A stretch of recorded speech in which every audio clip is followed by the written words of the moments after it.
तो वहीं exit poll के बाद कांग्रेस संभावित खरीद फरोख्त से बचने और गठजोड़ से बचने के लिए कांग्रेस सक्रिय हो गई है। कांग्रेस अध्यक्ष मल्लिकार्जुन खड़गे ने 5 राज्यों के विधानसभा चुनाव को लेकर होने वाली वोटों की गिनती पर नजर रखने के लिए इंचार्ज और ऑब्जर्वर को नियुक्त किया है।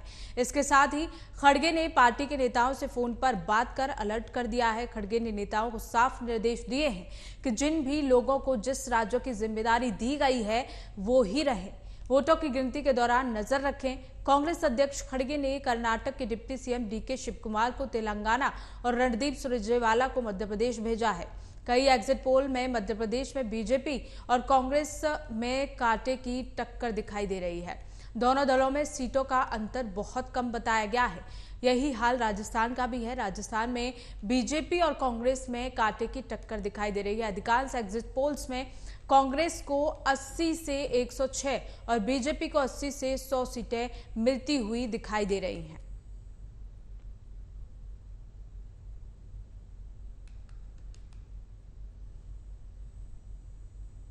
तो एग्जिट पोल्स के बाद अब बागियों की बल्ले बल्ले हो गई है। बता दें कि अब राजनीति गलियारों में सरगर्मियां जो हैं वो और ज्यादा बढ़ती जा रही हैं, क्योंकि 5 राज्यों में विधानसभा चुनाव समाप्त हो गए हैं। कल मतगणना होनी है 4 राज्यों में और ऐसे में सभी के दिलों की धड़कनें जो है वो बढ़ गई हैं, क्योंकि हर पार्टी अपनी ओर से जीत का दावा कर रही है। चाहे वो कांग्रेस हो, चाहे बीजेपी हो, चाहे अन्य पार्टी, सभी पार्टियां अपनी अपनी जीत का दावा करते हुए नजर आ रही हैं। लेकिन एग्जिट पोल्स जो निकलकर सामने आए हैं उनमें कहीं ना कहीं बीजेपी और कांग्रेस के बीच कांटे की टक्कर नजर आ रही है। राजस्थान की अगर बात की जाए तो राजस्थान में बीजेपी और कांग्रेस में कांटे की टक्कर दिखाई दे रही है।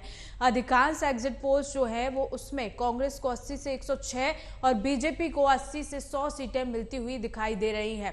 इसी खबर को लेकर हमारे सहयोगी मनोज हमारे साथ जुड़ गए हैं। मनोज, कांटे की टक्कर दिखाई दे रही है राजस्थान में बीजेपी और कांग्रेस के बीच। बिल्कुल, देखिए निश्चित तौर पर देखा जाए तो अब ये पर्दा जो उठेगा वो कल उठेगा और अभी दोनों ही पार्टियां अपने दम भर रही है चुनाव जीतने का, चाहे भारतीय जनता पार्टी हो चाहे वो कांग्रेस हो। और जिस प्रकार से एग्जिट पोल आए, जिसके पक्ष में एग्जिट पोल आए वो पार्टी तो खुश है और जिसके पक्ष में एग्जिट पोल नहीं आए वो कह रहे हैं कि जब तक मतपेटियां नहीं खुलेगी तब तक हम इस बारे में कुछ नहीं कहेंगे।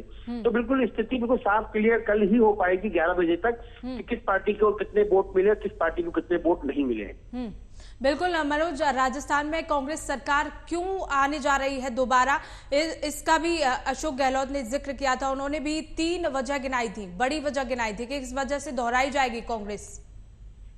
देखिए बिल्कुल साफ तौर पे कहा जाए तो क्योंकि भारतीय जनता पार्टी पिछले 4.5 साल तक सत्ता में और विपक्ष की भूमिका निभाने में नाकाम साबित हुई थी और कांग्रेस पार्टी लगातार अपनी योजनाओं के दम पर चुनाव जीतने का प्रयास कर रही थी। अगर अशोक गहलोत की सरकार की बात करें तो उन्होंने जो योजनाएं लागू की थी वो योजनाएं आम जन के लिए बहुत लाभकारी हुई। चाहे हम चिरंजीवी योजना की बात करें या 500 रुपए सिलेंडर की बात करें और जो 7 गारंटी दी है राजस्थान के अंदर में उनकी बात करें और लगातार इलाज के दौरान, क्योंकि सबसे ज्यादा महंगा इलाज पड़ता है राजस्थान के अंदर में या कहीं पर भी पूरे भारत में, आदमी की अगर मौत होती है तो इलाज के अभाव में होती है। लेकिन अशोक गहलोत ने वो कमी पूरी करते हुए 25 लाख रुपए का जैसे बीमा किया उन्होंने आम जनता का, तो उसका एक बहुत बड़ा फायदा मिला हुआ है जनहित के अंदर में। और जो अगर मान लीजिए कि कांग्रेस के कुछ मंत्री जिनके एंटी इनकम्बेंसी थी उनकी कई जगह सीटें बदली गई है, युवा चेहरों को मौका दिया गया। तो निश्चित तौर पर भारतीय जनता पार्टी ने मोदी के चेहरे पर चुनाव लड़ा और अशोक गहलोत अपनी योजनाओं के दम पे चुनाव लड़ा। तो अब ये कल पर ही पर्दा उठ पाएगा कि किसकी सरकार बनती है। लेकिन अभी भी हम कह सकते हैं कि ये सब कयास है। कल ही जब मतपेटियां खुलेगी, ईवीएम खुलेगी, उसके बाद में ही पूरी स्थिति क्लियर हो पाएगी किसको चुनाव में बढ़त मिली है और किसको बढ़त मिली है। बिल्कुल मनोज, सरकार चाहे किसी की भी बने, लेकिन कांग्रेस की ओर से कितने बागी हो सकते हैं और अगर बीजेपी की बात करें तो बीजेपी की ओर से कितने बागी हो सकते हैं? देखिए अगर बागी की बात की जाए तो मैं अपने दर्शकों को बताना चाहता हूं कि जैसे ही एग्जिट पोल आए तो दोनों ही पार्टियों ने अपने जो उम्मीदवार थे उनकी वाड़ाबंदी करने का प्रयास कर रहे हैं। कुछ सूचना जो सूत्रों के हवाले से आई है, कुछ गुजरात जा सकते हैं और राजस्थान की सरकार जो है यहाँ पे एक होटल है फेयरमाउंट, उसके अंदर व्यवस्था कर सकती है अशोक गहलोत की, क्योंकि बहुत सारे विधायक मिले हैं उनसे। अब क्योंकि निर्दलीयों पे, क्योंकि कांग्रेस के निर्दलीय थोड़े कम थे और बीजेपी की ज्यादा थे, तो अब ये देखने वाली स्थिति होगी कि निर्दलीयों पे कौन कौन दौरे डालने के प्रयास करेंगे। क्योंकि जो कांग्रेस को समर्थन दे रहे थे पिछली सरकार के अंदर में, तो हो सकता है कि वो कांग्रेस को समर्थन दे रहे और भारतीय जनता पार्टी की अगर सरकार बनती है तो निर्दलीयों पे नजर रखी जाएगी। तो ये तो आने वाला समय ही बताएगा। अब क्योंकि 24 घंटे से भी कम समय का बचा है, कल 12 बजे तक स्थिति पूरी क्लियर हो जाएगी कि निर्दलीय किसकी तरफ जाते हैं, वो कांग्रेस की तरफ जाते हैं या बीजेपी की तरफ जाते हैं, तभी स्थिति पटापट हो पाएगी, पर्दा उठ पाएगा कि किसकी सरकार बनेगी। बिल्कुल मनोज, अगर नामों के बारे में चर्चा की जाए तो राजस्थान के गलियारों में किन किन नामों की चर्चा हो रही है जो कि कांग्रेस और बीजेपी की ओर जा सकते हैं? देखिए, जैसा मैंने आपको बताया कि कांग्रेस की जो बागी उम्मीदवार थे वो पिछली सरकार के अंदर में उन्होंने समर्थन दिया था कांग्रेस को, और अब क्योंकि भारतीय जनता पार्टी सत्ता में थी नहीं, भारतीय जनता पार्टी की तरफ से कई ऐसे चेहरे थे जो निर्दलीय लड़े, जिसमें आशु सिंह सुरपुरा का नाम ले सकते हैं, देवेंद्र त्रिपाठी का नाम ले सकते हैं, जो बाद में चुनाव लड़ रहे हैं। ऐसे बहुत सारे, चंद्रबान आके जो मौजूदा एमएलए थे उनका टिकट काटकर प्रताप सिंह सिंघवी को टिकट दिया गया था। तो कहीं ना कहीं आप ये मान के चलिए कि कांग्रेस के उम्मीदवार अगर जहां 20 है बागी, वहीं 25 से 26 उम्मीदवार भारतीय जनता पार्टी के जो बागी सीट पे लड़ रहे हैं।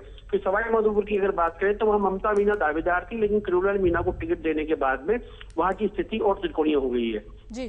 तो निश्चित तौर पर देखा जाएगा कि अगर जो बीजेपी के बागी है, हो सकता है वो कांग्रेस को समर्थन दे दे, लेकिन मैंने जैसे हर बार मैं अपनी उसमें कहता हूं कि ये कयास है, कल ही स्थिति पूरी क्लियर हो पाएगी कि किस बागी, कौन सी पार्टी को समर्थन देता है, क्योंकि ये तो मान के चलिए कि दोनों ही पार्टी अब बागियों के भरोसे, निर्दलियों के भरोसे ही सरकार बनाने में कामयाब हो पाएगी, अन्यथा त्रिकोणीय मुकाबला संभव है। बिल्कुल मनोज, बने रहिएगा हमारे साथ, खबरों में आगे बढ़ेंगे।